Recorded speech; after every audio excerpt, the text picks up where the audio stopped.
انت لو عايش بامريكا هنا وحبيت تنقل من سكنك على سكن تاني او من ولايه لولايه تاني، هتحتاج حاجه تشيل فيها اغراضك. بدل ما تروح لشركه موفينج وياخذوا منك فلوس، انت بنفسك تقدر تنقل حاجتك بنفسك. تيجي شركه زي شركه يوهل اللي وراي دي. انا جيت حاليا هاخد سياره من السيارات اللي انتم شايفينها دي، هفرجكم على السيارات دلوقتي.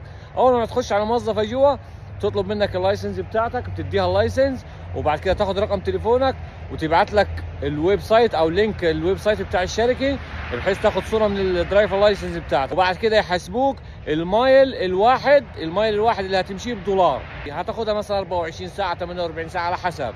والبنزين اللي هتلاقيه في السياره، مثلا لو لقيت نص التانك ربع التانك، لما ترجع العربيه ليهم نفس النظام تخليه زي ما كان. اوكي. وبرضه ليهم فروع في ولايات كتير. يعني انت مثلا لو رايح ولايه ثانيه مش هتسلم العربيه في الولايه اللي كنت فيها، لا، في الولايه اللي انت رايح لها. تعال اوريكم العربيات واحجامها.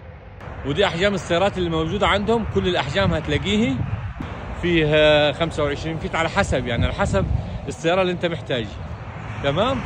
بتروح زي كده الاوفيس جوا وتاخذ المفاتيح وتتوكل على الله زي ما قلت لك. وربنا يكفيكم شر النقل من السكن لسكن في امريكا. معاناه هتشيل حاجتك واغراضك وحاجه مرض ووجع قلب.